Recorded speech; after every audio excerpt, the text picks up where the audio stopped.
अरे button button तो कछु करे तो वापस जाने। कैसे जाने बाप? अरे जाना है यार, ये हम जहाँ तक 50 साल हो गए हम चाहे दबाए वापस जाने। अब सरासर हमारे सामने ब्लॉक प्रमुख की का चुनाव हुआ, ठीक, वो हम 37 लाए थे, तो 37 में हमारे 26 ही रह गए, उनके 27 थे, 27 डर गए।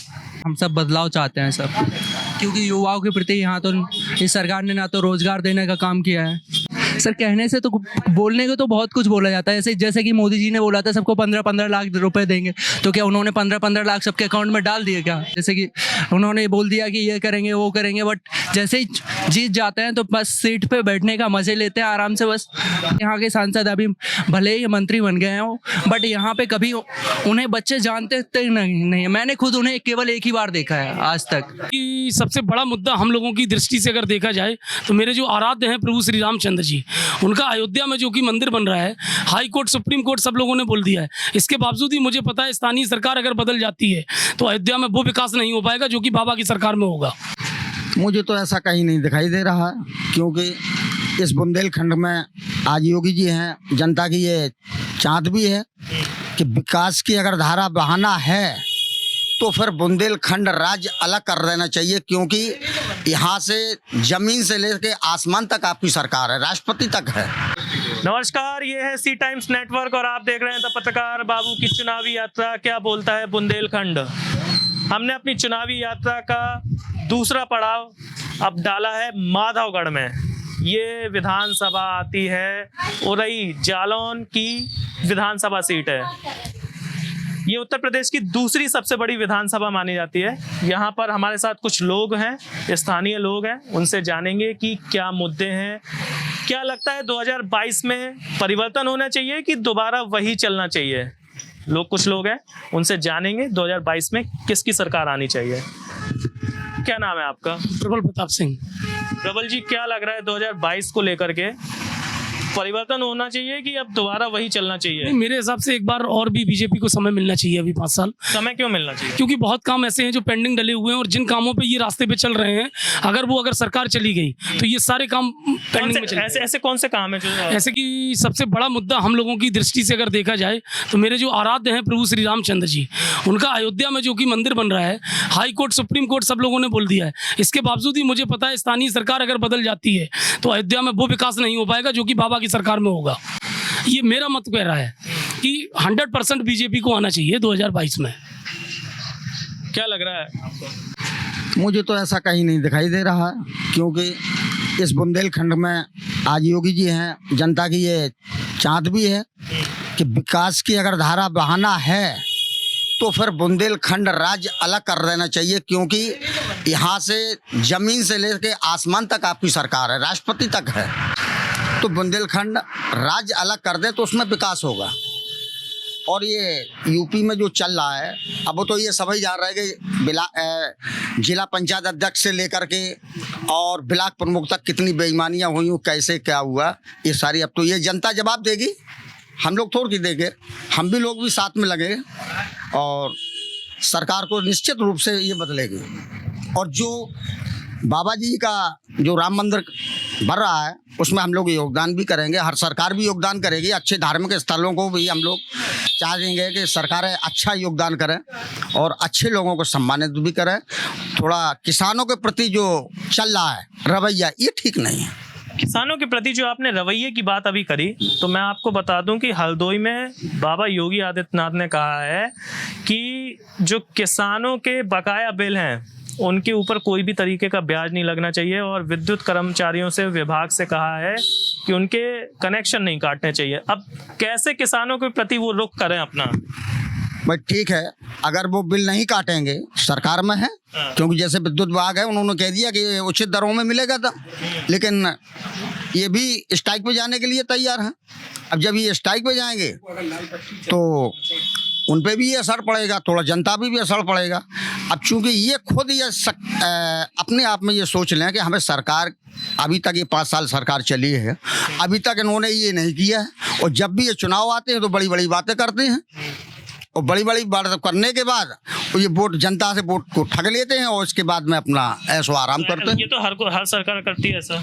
जैसे कि हमारे बड़े भाई ने कहा है ठगने का काम, तो मेरे हिसाब से 70-72 साल हो गई हैं सरकारें बनते बनते, अभी तक किसी भी सरकार ने ग्राउंड जीरो पे किसानों के लिए कुछ नहीं किया।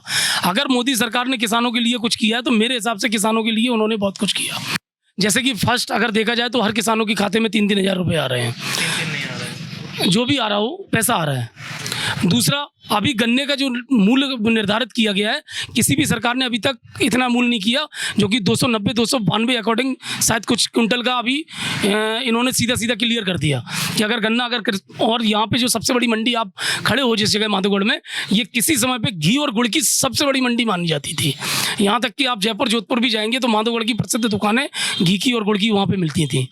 अभी भैया ने बताया कि यहाँ पर बैठिए घी और गुड़ की सबसे बड़ी मंडी मानी जाती थी, लेकिन अब क्यों नहीं मानी जाती? अब भैया ही से पूछो हम। नहीं तो आप बताइए, तो आपको पता तो होगा, आप यहीं के स्थानीय हैं। हम गन्ना ही नहीं कर पा रहे हैं, हम क्या बता दें आप। नहीं तो गन्ना क्यों नहीं हो पा रहा? जानवरों की वजह से भाई।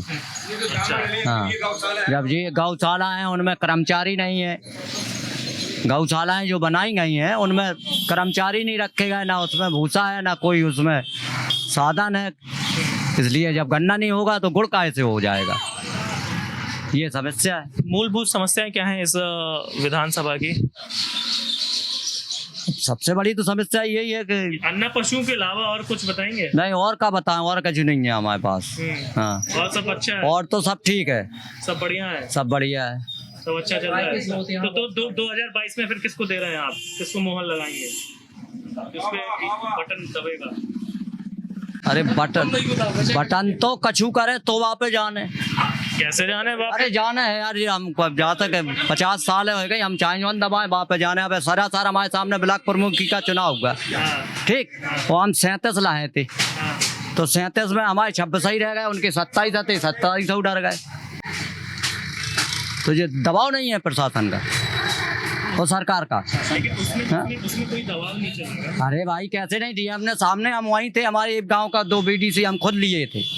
हाँ, यहाँ ये 4-6 गुंडे हैं जो बीजेपी के, उन्होंने क्रॉस ही नहीं करने दिया, उस पर बैलेट पेपर पर पहले ही से क्रॉस लगा था। आप युवा हैं, भविष्य देश के हमारे, क्या लग रहा है अब 2022 में कितना बदलेगा या वही चीज चलेंगी? नहीं सर, हम सब बदलाव चाहते हैं सर, क्योंकि युवाओं के प्रति यहाँ तो इस सरकार ने ना तो रोजगार देने का काम किया है। सरकार कह रही है हमने सबसे ज्यादा रोजगार दिया है। सर कहने से तो, बोलने को तो बहुत कुछ बोला जाता है, जैसे कि मोदी जी ने बोला था सबको 15-15 लाख रुपए देंगे, तो क्या उन्होंने 15-15 लाख सबके अकाउंट में डाल दिए? क्या नहीं डाले ना। ये सब चुनावी मुद्दे हैं, जैसे कि उन्होंने बोल दिया, जुमलेबाजी कह सकते हैं, जैसे कि उन्होंने बोल दिया कि ये करेंगे वो करेंगे, बट जैसे ही जीत जाते हैं तो बस सीट पे बैठने का मजे लेते हैं आराम से, बस सत्ता। हाँ, जनता के साथ कुछ ज़्यादा कुछ नहीं करते। जैसे कि यहाँ के सांसद अभी भले ही मंत्री बन गए हैं, बट यहाँ पे कभी उन्हें बच्चे जानते नहीं। मैंने खुद उन्हें केवल एक ही बार देखा है आज तक। रहने वाले हैं? जी मैं यहाँ का ही रहने वाला। क्या कर रहे हैं आप? मैं स्टूडेंट। क्या पढ़ रहे हैं? मैं सर अभी तो एसएससी की तैयारी कर रहा हूँ, बट मैं कोटा से मैंने आईआईटी की तैयारी कर रखी है, बट मेरा सिलेक्शन नहीं हुआ, तो मैं अभी तैयारी करने में लगा हूँ सर। यहाँ सबसे मूलभूत समस्या क्या लगती है आपको? क्या दिक्कतें हैं सबसे ज़्यादा जो आप लंबे समय से फेस कर रहे हैं और अभी तक उसमें बदलाव भी नहीं हो पाया? जैसे कि सर यहाँ पर रोजगार की बहुत बड़ी समस्या है। जैसे कि हमारे जैसे युवाओं को बाहर जाना पड़ता है। जैसे कि सर अभी यहाँ पे कोई रोजगार तो है नहीं, जैसे कि हम यहीं रहें और कुछ काम कर सकें, रुपए कमा सकें, घर पर रहें, नहीं ऐसा नहीं है। यहाँ से हमें बाहर जाना पड़ता है, फिर 5-6 महीने काम करके फिर से वापस आते हैं, तो इससे पलायन हो रहा है यहाँ का। जैसे कि कोई विकास नहीं हो पाता। जब लोग यहाँ पे रहेंगे ही नहीं तो यहाँ का विकास कैसे होगा? यहाँ ट्रांसपोर्टेशन की कैसी? ट्रांसपोर्टेशन की सर बहुत बड़ी समस्या है सर। यहाँ मैं 1-1.5 घंटे से बैठा हूँ सर, यहाँ ना तो कोई बस आई, मुझे उरे ही जाना है सर। अच्छा, अभी कोई बस नहीं आई, मैं 1-1.5 घंटे से बैठा हूँ। यहाँ पे सारी बसें प्राइवेट ही चलती हैं, ना कोई डिपो की कोई वो ही नहीं है, सरकारी बसें चलती ही नहीं है ज़्यादा खास। यहाँ मैं चाहता हूँ कि सरकार यहाँ पर डिपो लाए, और जैसे कि स्थानीय विधायक से इसकी पहल करी गई है। जी हाँ सर, कई बार यहाँ पर लोगों ने अपने मत दिए हैं, बट किसी ने सुनवाई नहीं की है। जैसे कि यहाँ रेलवे के लिए भी काफ़ी वो किया गया है, जैसे अनशन वगैरह किया गया है, बट कोई यहाँ रेलवे की कोई सुनवाई नहीं की गई। पहले जरूर कांग्रेस की सरकार थी तो सोचा तो यहाँ के लिए रेल लाइन डालने के लिए कहा था, बट उन्होंने क्या किया, उन्होंने रेल मंत्रालय का जो बजट आता था वही ख़त्म कर दिया, उन्होंने मर्ज कर दिया। अब किसी को पता ही नहीं चलेगा कि रेल में क्या, रेल नया क्या आया है। अब हम जैसे युवाओं को उन्होंने मिक्स कर दिया, पब्लिक को पता ही नहीं लग पाएगा ज़्यादा कुछ। पहले अलग था तो अलग पता लगता था, इसलिए मैं चाहता हूँ कि सर यहाँ पर ट्रांसपोर्टेशन की समस्या को सुधार। तो ये थे हमारे साथ माधोगढ़ विधानसभा के कुछ सम्मानित नागरिक, जिन्होंने कहा कि यहाँ पर उनकी प्रॉब्लम सबसे ज़्यादा ट्रांसपोर्टेशन को लेकर के हैं और यहाँ पर जो आय के स्रोत हैं वो भी कोई खास नहीं है। मैं आपसे बता दूं कि अगर जहाँ पर ट्रांसपोर्टेशन की प्रॉब्लम होती है वहाँ पर डेवलपमेंट कभी हो ही नहीं सकता है। इसलिए यहाँ के स्थानीय प्रशासन को, साथ में स्थानीय जनप्रतिनिधियों को इस पर ध्यान देना चाहिए कि यहाँ पर ट्रांसपोर्टेशन बढ़े, तभी यहाँ का विकास हो पाएगा। ये जो इलाका हम जहाँ पर खड़े हुए हैं, यहाँ से मात्र 20 किलोमीटर की दूरी पर नदियों का संगम है। यहाँ पर पानी का कोई प्रॉब्लम नहीं है, यहाँ पर खेती अच्छी खासी होती है, सब कुछ अच्छा है। यहाँ पर अगर प्रॉब्लम है तो एक ट्रांसपोर्टेशन की प्रॉब्लम है, तभी डेवलपमेंट नहीं हो पा रहा है। और साथ में अन्य पशुओं को लेकर के काफ़ी ज़्यादा दिक्कतें हैं। हम आशा करते हैं कि यहाँ के जो स्थानीय जनप्रतिनिधि हैं उस पर ज़्यादा से ज़्यादा ध्यान देंगे, तभी यहाँ का विकास हो पाएगा। अब ये समय बताएगा, वक्त बताएगा कि आखिर 2022 के चुनाव में किसकी सरकार आती है, 2022 में कौन यहाँ से विधायक बनता है, क्या होगा वो समय बताएगा। तब तक के लिए आप स्वस्थ रहें, सुरक्षित रहें और जुड़े रहें सी टाइम्स नेटवर्क के साथ। धन्यवाद।